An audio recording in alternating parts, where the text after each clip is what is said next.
Take 21. It's I once again, Deadpan, possibly coming to you from a new YouTube account, possibly called Brack. Maybe not, because we're going to do some tests here, because things are a bit wonky here. We're trying this on a new phone. I don't know how long we're going to go, so I'm going to try to say what I got to say, what I want to say fast, and Deadpan Diaries, number 46. Forgive me. And first of all, I want to say, I need to watch more Brack show. I've been behind them. I need to watch some of them Brack shows. Brack shows are awesome. And excuse me just a minute.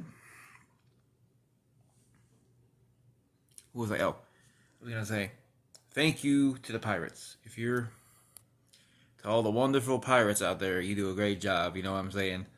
Sail them high seas. And anyway, I want to talk about first. You ever seen that Golden Girls spinoff, The Golden Palace? I need to watch more of that. I saw the first couple episodes. I really like it. I didn't even know this existed till like last year. To be fair, I didn't even really start watching The Golden Girls. It's about last year, so it lines up. And it's a missing Dorothy, but you get Cheech Marine, so that's nice. They're like instead of living in their homes, they're living in this hotel they're running. It's kind of a little cool. A bed and breakfast, I think it was, not a hotel. A little thing. And right off the bat, we got to talk about something ridiculous. Look at this thumbnail. Look at this absolute shite. We got known jabroni Schlemiel Ben Shapiro saying popular Hollywood movies that are accidentally conservative. We got A Quiet Place, which I've never seen, so I can't comment on that. And then Star Wars. Star Wars, the movie that George Lucas has said was based off the rebels being based off the Viet Cong. Right? And the very obvious parallels to fascism, Nazism from the Empire. That movie. How is that conservative?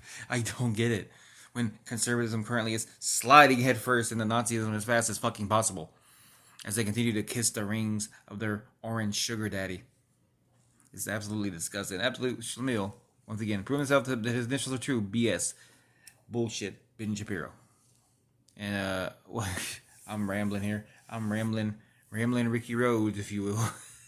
That's a deep cut. That's a WCW deep cut. Rambling Ricky Rhodes. I'm gonna drink some green Kool-Aid here. We're going live with this. Drinking a Kool-Aid on call.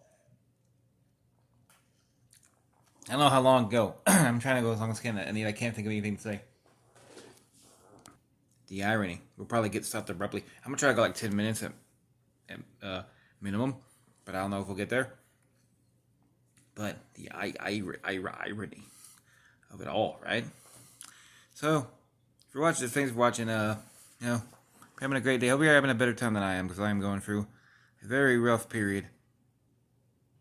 And that's all I'm going to say about that, but I'm trying to keep my head up or whatever, as you do. What was I going to talk about? You ever heard that song, Relax, Take It Easy by Micah? It's Micah. I like that. I just found that recently. Santino on Twitter, homie Santino, he sent me that. Thanks for that. Like a lot. I feel like I need to talk about some other stuff here. Let's go to my YouTube account if I can't remember. I'm probably going to stutter a bit sentence here. I don't know. This is the most, even for my standards, this is very disorganized. Right? You know?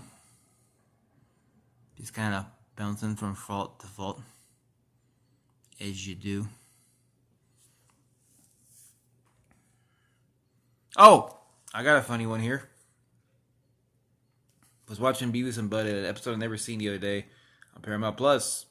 Shouts out, give me a sponsorship. Come on, I can shill that Paramount Plus. But anyway, there's a part where they said Henry Rollins. Watching the video, Henry Rollins. They said he looks like Jim Rockford, and I never realized he kind of does.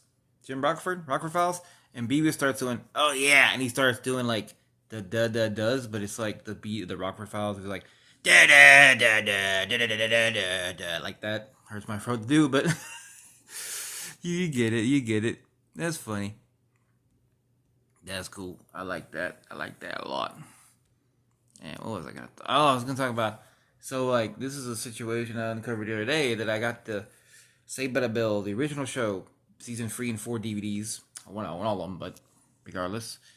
And there's this issue with like the episode placement, which isn't really an issue because it follows the structure of how they aired, but So like, Malibu Sands, they do the thing where they work at this beach house, this hotel thingy that Stacey Caruso and her dad run, and Stacey Caruso's Leah Remini, and it's like a 6 episode arc, and it's a separate. It's the show, but it's like a spin-off thing. It's like not spin-off. It's a story, it has continuity. Well, the way they structure it on the show is like you have an episode where Kelly breaks up with Zach in one episode.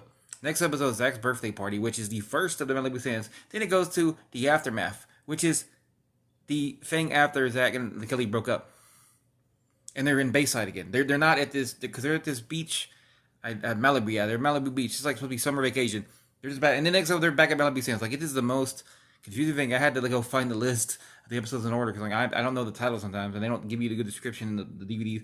These like 20-year-old DVDs that I like the way the box set is set up, but it's kind of annoying they give you descriptions. But that's like really weird. That probably the way I watched them. The way I watched them growing up was like TBS would put them. I guess they knew how to put them in the right order. That they actually did follow each other. Because I remember the one they broke up was like the next episode was the Kelly Kapowski and Zach Morris aftermath, and then they put the Malibu Sands together. They put the one with Jesse Spano and like her dad marrying a younger woman and her not liking him.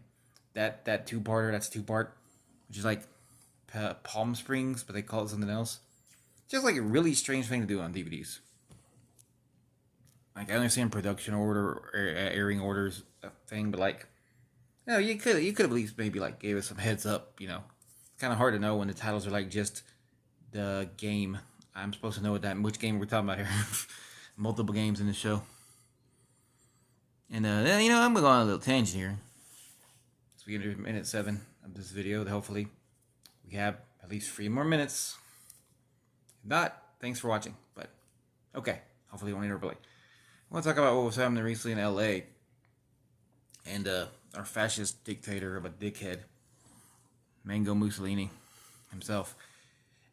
And basically, a bunch of Gestapo fascist fuckheads who are literally kidnapping people illegally, sometimes outside the immigration office, not illegal immigrants, and some people who had their refugee status reversed by the current dipshit in charge and had no idea that was going to happen, that they're just trying to kidnap these people, sometimes in plain clothes, with plain vans, not identifying themselves.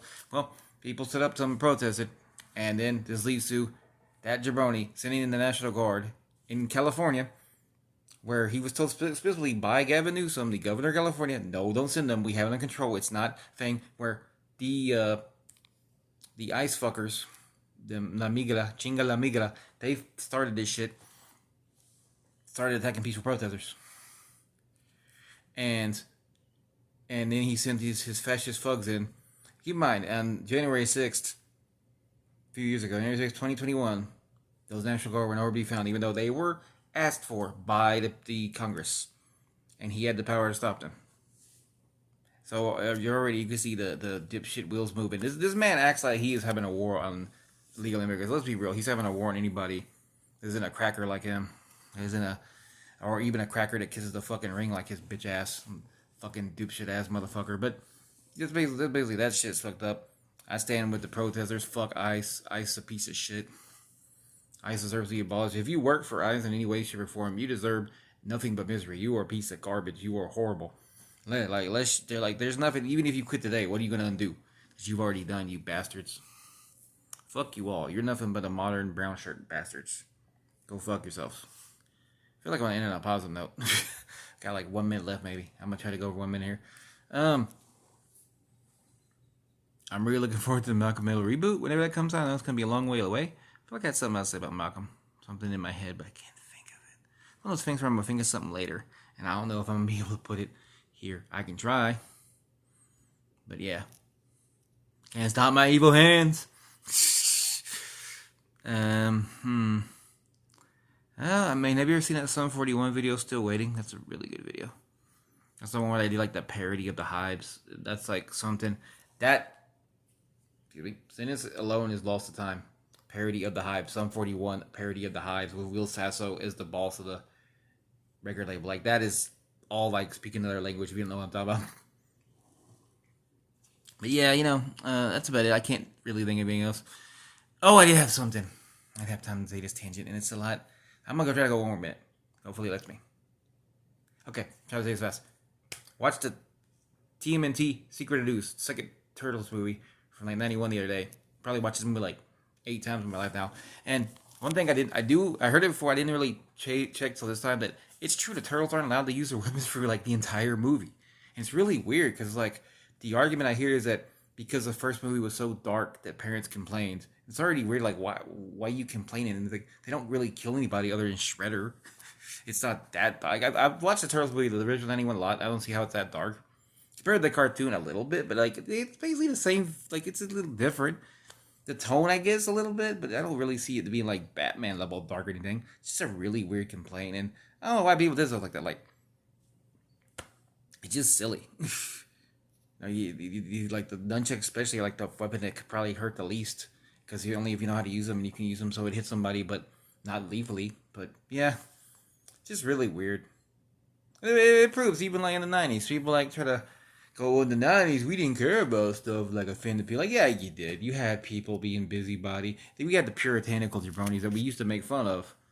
That were actually a real thing. Like now, the shit is like if you're not a racist asshole, they call you woke or some shit. If you dare to be offended because you're seeing like fucking literally a president break the law every goddamn damn TV, you're woke or some shit. Like fucking stupid.